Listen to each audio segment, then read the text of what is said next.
ఎవరు ఆందోళన చెందవద్దు, అర్హులందరికీ పథకాలు అందిస్తామని మంత్రి పొన్నం ప్రభాకర్ అన్నారు.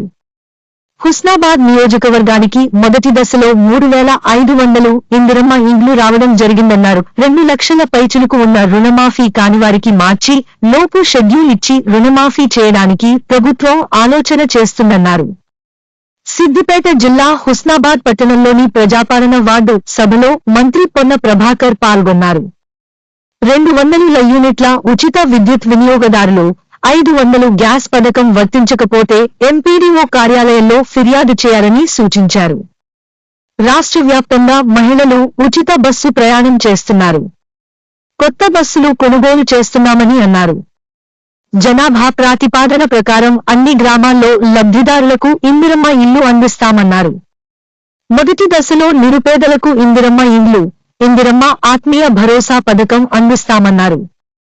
వ్యవసాయ సాగు భూమికే రైతు భరోసా పథకం వర్తిస్తుందన్నారు. తర్వాత శాసనసభ్యుడిగా నా దృష్టికి తెచ్చిన ఈ చెప్పిన అంశాలన్నింటికి సంబంధించి పరిష్కారం చేసే బాధ్యత, దానికి సంబంధించి అటువంటి అర్హులైన వాళ్ళందరికీ ఆ పథకాన్ని ఇప్పించే బాధ్యత నాది, ఈ ప్రభుత్వంది. అందుకు నేను స్థానిక శాసనసభ్యుడిగా బాధ్యత నాది అనేది స్పష్టంగా మా నాయకత్వానికి, ప్రజలకు కూడా మీడియా ద్వారా ఈ సందర్భంగా తెలియజేస్తా ఉన్నా. దయచేసి ఆందోళన అవసరం లే, నిలదీశాలు గొడవడే అవసరం లే. ఎవరైనా నేనేమంటున్నా, రాజకీయ పార్టీకి ఒకవేళ నాకు చెప్పడం ఇబ్బంది అయితే అధికారికి చెప్పండి. నేను అధికారులను కోరుతా ఉన్నా, ఎవరు పార్టీకి సంబంధం లే, వాళ్లకు న్యాయంగా ఇది కావాలని అడుగుతా ఉన్నారు, అర్హత ఉన్నదంటే కాగితం తీసుకొని దాన్ని పరిశీలించండి. నేను మంత్రిగా ఒకరికి రేషన్ కార్డు ఇవ్వడమో లేదా ఇందిరమ్మలు ఇవ్వడమో అంటూ ఉండదు. నేను ఎవరికి రేషన్ కార్డు ఆపడమో ఇందిరమ్మలు ఆపడమో కూడా ఉండదు. న్యాయపరంగా ప్రజల ముందర లిస్టు పెట్టి అర్హత గల వాళ్ళందరికీ ఇచ్చే కార్యక్రమం చేస్తా. కొద్దిగా సంఖ్య ఎక్కువైతే కావచ్చు, సంఖ్య ఎక్కువ శాంక్షన్ తీసుకొచ్చే ప్రయత్నం చేస్తా.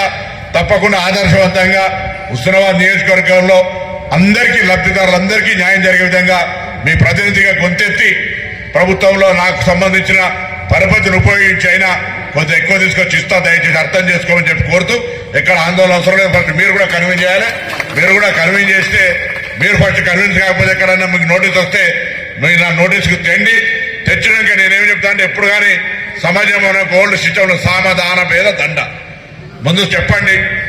అరే వాళ్ళు చేస్తారు, మనం ఎందుకు చేయమని చెప్పండి. లేకపోతే మీకు ప్రజాస్వామికంగా ఎవరికైనా నిరసన చెప్పే హక్కు ఉంది. నేను నా దృష్టికి రాకుండానే చెప్పకుండానే ఎవరైనా నిరసన చేస్తే కూడా వాళ్ళకి హక్కు ఉన్నది. కానీ నేనేమంటాను, నేనంతా కూడా ప్రజాస్వామికంగా ఉండాలనుకుంటున్నాను. కాబట్టి ఎవరైనా ఏదైనా ప్రజల సమస్య ఉంటే, సామాన్యుడు కావచ్చు, రాజకీయాలకు సంబంధం లేకపోయినా, మహిళా సంఘాలు కావచ్చు, యువజన సంఘాలు కావచ్చు, కుల సంఘాలు కావచ్చు, ఎవరైనా నా దృష్టికి తెస్తే దాన్ని తప్పకుండా నా దగ్గరకు వచ్చిన కాగితం వృధాగా పోదు.